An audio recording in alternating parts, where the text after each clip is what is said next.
Where do you dwell? Are you caught up in your own head or thoughts? Is someone living rent-free in the space between your ears? Yes. Do you have a heavy heart, or maybe you're caught up in a whirlpool of anxiety? Let's talk about where you're living, where you dwell. Genesis 25:11 is our key verse today, and it says, "And it came to pass after the death of Abraham that God blessed his son Isaac, and Isaac dwelt by the well Laharoi." And that, in different translations, that word will be different words, but they all the ones they use boil down to the same thing. So we'll kind of cover that in a second. But this is a passage that could easily get skipped over. The subsection in my Bible talks about Abraham dies, and then the very end of that section is verse 11 that I just read, and then it immediately goes to talking about Ishmael's family. Okay? So it's easy to pass over this scripture. And it came to pass that after the death of Abraham, that God blessed his son Isaac, and Isaac dwelt by the well Laharoi. Okay? And so we're going to focus on it for a minute, see what we can find out. First of all, it says, "And it came to pass." And the fact that it says, "and it came to pass," is significant. And it's significant because when you see things like that, after these things, "and it came to pass," etc., the Bible is telling you that there's more to this than it's the next thing in sequence, that there's some significance to the fact that it happened. Okay? Well, what came to pass? That Abraham died. Right? Abraham died, and so there was some significance that took place, and it just tells us that God blessed Isaac and that he lived by this well. But since we've got this marker that says pay attention, we need to pay attention instead of just passing it over. And it says God blessed his son Isaac. Now, there'd been a lot of promises to Abraham about his son and being a father of many nations and all those things. And Isaac is the promised one in that equation, right? And it says God blessed him. And I love this fact that when it talks about, "and God blessed him," one of the ways you can read that is it says, "and God adored him."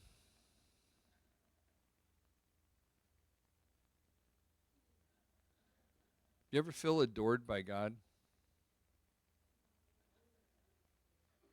Or do you have a situation where you feel like, God's going to get you? He's watching in case you screw up, right? But he gave his very best so that you could have a relationship with him, so that you could be sin-free. God adores you. I want you to think about that for a minute, because it's not in any way insignificant. God adores you. The creator of the universe loves you so much that he gave his only begotten son for you. That's a whole lot of love. And we walk around because there's an accuser going like this all the time in our ear. We walk around and we forget that God loves us. And I like the word adore here because we don't use it a lot in our society, so it makes you stop and think for a minute. God loves you. God adores you. Yeah, an immeasurable love. We need to get that through our head. All that time, I started off when I talked about the very beginning, is someone living rent-free between your ears. God adores you. You say, well, I screw up and I have wrong thoughts and I make mistakes and yeah, he knows all that.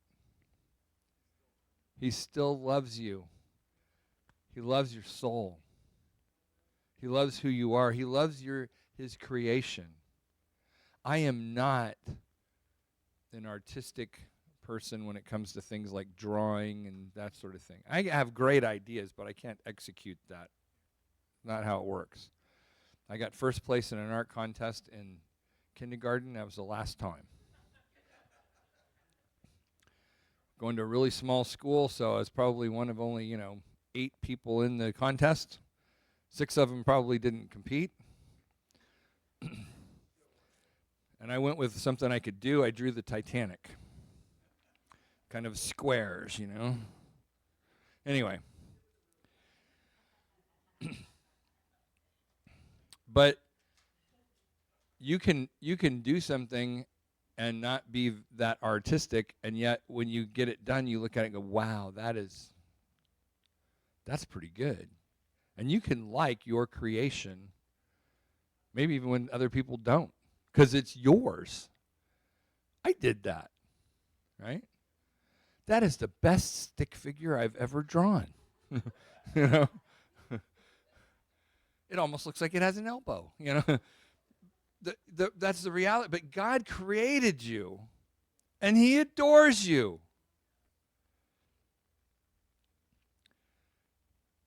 It was after Abraham had passed. Isaac's probably, grieving a little bit. But God adored him and blessed him. And it says that he dwelt by the well. And so dwelt, I want to talk about dwelt. Dwelt is the idea of to remain.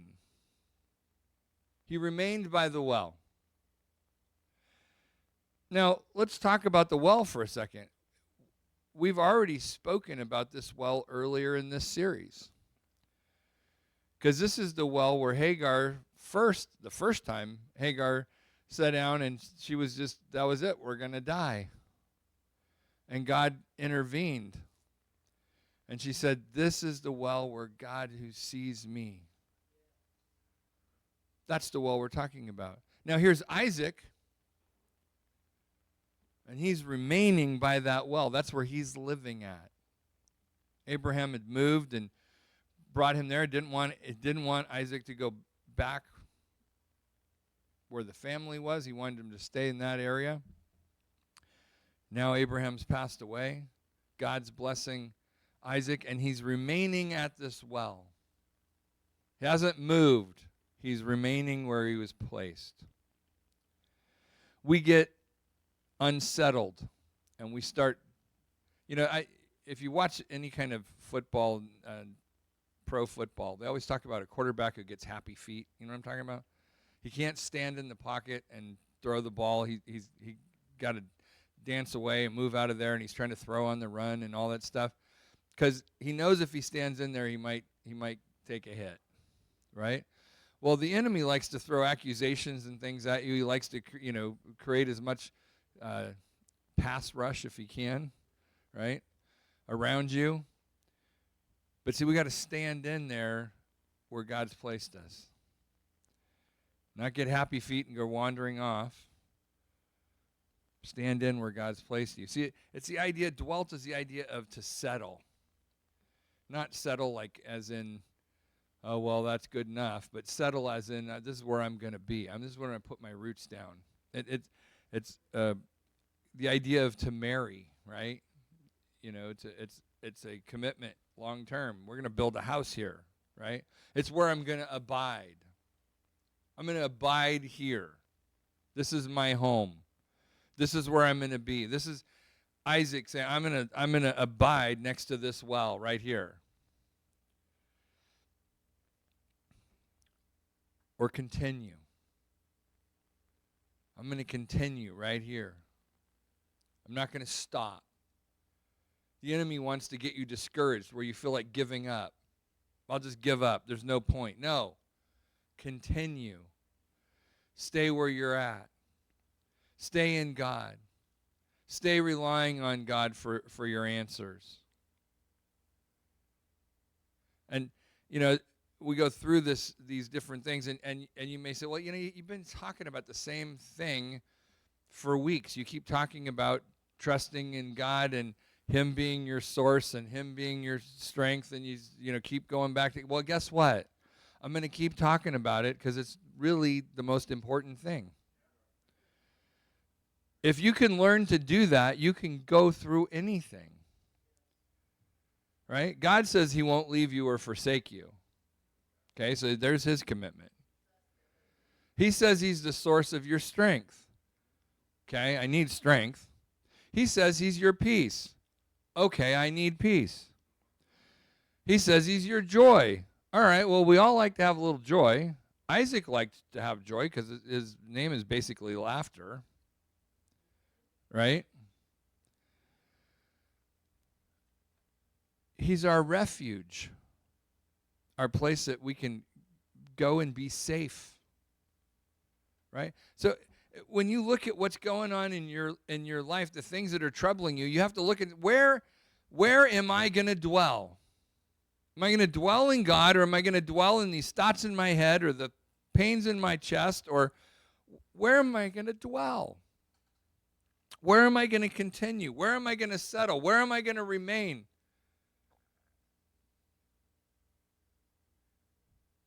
The old hymn says, I shall not be moved. That's a commitment. I'm not moving. That ain't happening. Years ago, I have a terrible fear of snakes. Years ago, no, I have one all the time. I'm doing better about letting God help me with that, but I don't like them. I haven't liked them since Genesis 1. But long story short, when I threw my wife on top of a rattlesnake, it's true, I did. I threw her right on top of it. And I was freaking out. And she said, stop it. And I put the snake, and she's like, I'm not moving until you calm down. So I had to calm down. She wasn't going to be moved. I think she's insane, but that's a whole different story. The bottom line is, where am I going to plant my roots and I'm not moving? Even though there's stuff coming against me, I'm not moving. I'm staying right here by this well. It's the idea to establish. If you want to build something, you have to establish something. You might have to establish ownership of the ground. Then you might have to establish a foundation to build upon. But you have to have the idea of this is where we're going to work from. This is the spot. This one right here. The idea of to remain, return. Return. You go on vacation, but you return home. Right? This is where I'm going to sit down, right here. Put the Barca-Lounger right there. I know some of you say you don't even know what a Barca-Lounger is. That's okay. If you were a 70s kid, that's where the beanbag goes, okay? Or Terry. Terry right here. Next to the well. And so Bir Laharoi, it's like I said, it's different translations will have that word differently. But it's the living one who sees me. That's what Hagar said. This is the well of the living one who sees me, because in her situation, in her despair, God saw her. God saw her where she was. And this is where Isaac has chosen to establish himself. And it's after his dad has passed that he says, I'm staying right here. And it says God adores him and blesses him right there in that spot where God sees me. They talk about when you get lost in the woods, the best thing you can do is sit down and quit wandering around. Because you get loster, if that's a word. I just made it up myself. You get more lost wandering around. Now they don't even know where to look for you, right? Well, God sees you. He knows where you're at. well of the living one who sees me. But I need to just get right with God and sit down right there with God. Instead of wandering around trying to figure it out myself. Abraham created all this problem for himself when he was trying to figure out how God was going to honor the promise God had made. Well, guess what? If God made you a promise, let's let God take care of it instead of you trying to do it yourself. Sometimes what God says is, be still and know that I'm God. And we're busy going, but well, God, if you're really God, you need to do this. And God, how do I know this? He's just like, well, actually, what he would say is shut up. But anyway, yes. It's kind of, there's a video, you can look it up, Google it if you want. Bob Newhart, who just passed away not too long ago. There's a video out there, and it's called "Stop It," and that's kind of what God's doing here sometimes when we're wandering around doing all this stuff. He just says, "Stop it." And so I'll leave it to you to look up the Bob Newhart video. It's a little dark, but I'll leave it to you to look it up and watch the video of "Stop It" because it makes me laugh. But anyway. The reality is we get all caught up in stuff, and God's not worried about it. And as Pastor Steve says, God's not wringing his hands over it. He actually has it all under control. 100%. We can just trust God. Isn't that a really weird concept? I could just trust God. In fact, the next time that you find yourself stressing out, just say that to yourself. You know, I could just trust God. Say it out loud. You know, I could just trust God. There's things that, you know, if you can ground yourself in them, there's things that can really help you. I always remember this for years and years and years. I read one time about the accountant. There was just the rock at the firm. He was just the guy. I mean, he was an amazing accountant. And he retired.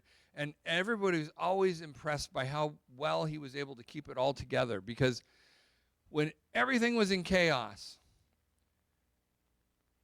he would look out the window, and he would open his desk drawer, and he would look in his desk drawer for a minute. He'd close the drawer, and he'd look out the window again. And then he would just go back to solving problems. And everybody was so impressed with that. So when he retired, they couldn't wait to see what was in his desk drawer. And they went and opened it, and it said debits on the left, credits on the right. Okay?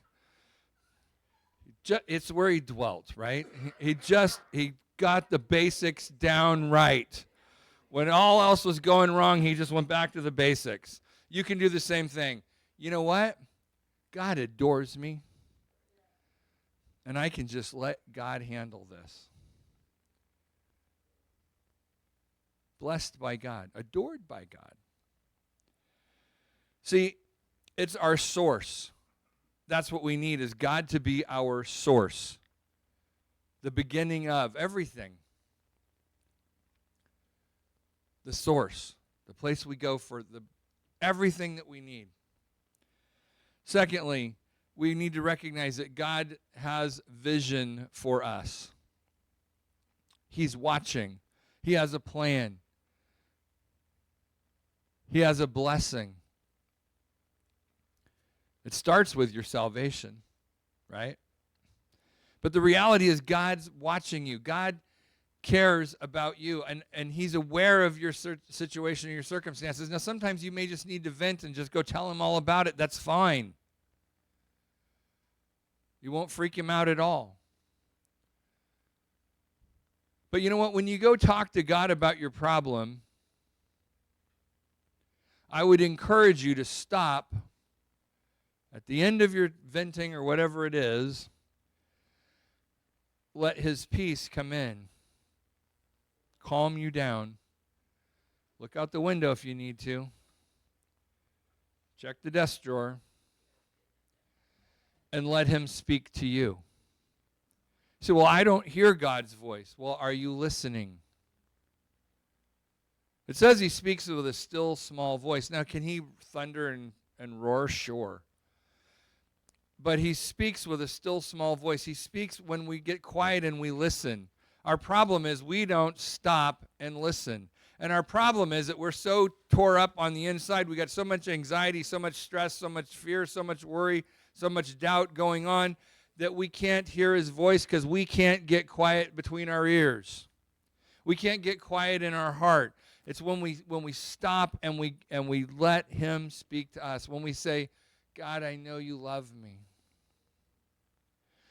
And you know my heart, God, and how tore up I am right now. But God, I need you to speak to me. And I'm just going to get quiet. And I'm just going to listen. And let him speak to you. Let him speak to your heart. Let him address your problem. It's our dwelling. That's where I need to live.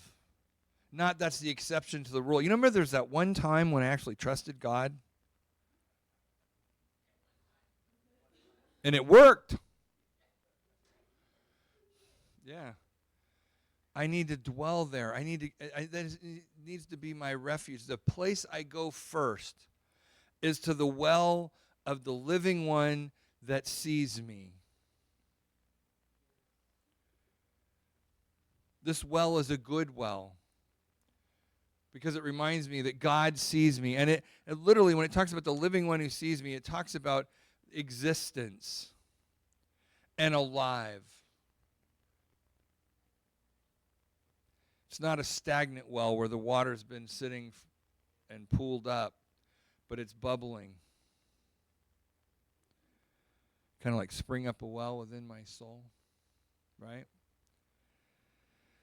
So what we need to learn is that we can go and dwell, live, abide, continue, stay, tarry, return to that spot where God sees me, and that is just by making myself available. Don't be like Adam and run and try and hide. God sees you anyway. Sit down with God. Say, I'm not moving. Everything might be chaos around me, but I'm not moving. Stand right here. And that's what we need to draw from this, is the idea that I can abide in God, confident in knowing that he loves me, he'll provide for me, he cares for me, and I don't have to be all stressed out, and I certainly don't have to listen to this. That's his job. The accuser's job is to accuse. And accuse and accuse and accuse and accuse and accuse until you feel defeated and like it's never going to work and oh my goodness. That's his job. He's good at it. Your job is to tell him, stop it. You will have to look that up. But we have to get with God and say, you know, God, I'm going to quiet myself right here. And all the chaos around me, I'm going to quiet myself right here, God, in you. And if you need to picture yourself in the palm of his hand, you can do that. If you need to picture yourself in the cleft of the rock, if you need to picture yourself under the wing like a baby chick, that's fine. But recognize that God wants you to get quiet with him. He wants to speak to you. It's not that God doesn't want to talk to you. It's not that you have to be some supernatural person for God to speak to you. God is speaking. You're not listening. Somebody once said, you know, it's like, I want to hear from God, and I have such a busy schedule, you know, that I try to listen to God when I'm in the car. Now, I spend a lot of time talking with God in the car. But this person said, I try to spend time with God when I get in the car. Well, you're dealing with traffic. Maybe you have a little bit of road rage issues or frustration with stupid drivers. You got the stereo turned up, blaring. It could be Christian music, but you got stereo turned up, blaring. There's all this stuff going on. Man, God just doesn't speak to you. Turn the stereo off. Quit stressing over the traffic. You're not going to change it. And say, God, quiet me and speak to me so that I can hear. He's faithful. He will do that. As you make yourself available for him to speak, he will. I don't know if you've ever been in a situation where you tried to talk to somebody and they're just so busy they can't hear you. Maybe they're doing this. Uh-huh. Yeah. Uh-huh. Right? I'm sorry, I got to take this. Right? That's what we do to God. God, why won't you talk to me? Could you give me a second? Right? He wants to speak to you. He wants to help you. He wants to be your peace, but you got to dwell next to the well. Right? That almost rhymed and stuff. That was good, huh? You got to dwell next to the well. Let God begin to be all the things that he promises to be to you. It's not that he's not willing to do it. It's not that that's not available to you. It's you're not allowing it to happen because you're so busy doing it yourself. It is well with me, yes. It's well with the well too, yes. Trust God. Just stay there. I want you to think this week about changing where you dwell. And if you've dwelt there before and you've kind of gotten off track, then return. But go back to God and just make that spot and say, God, I'm going to stay right here with you no matter what. I'm staying right here. And it will change your life, I promise you. And that's it for this week.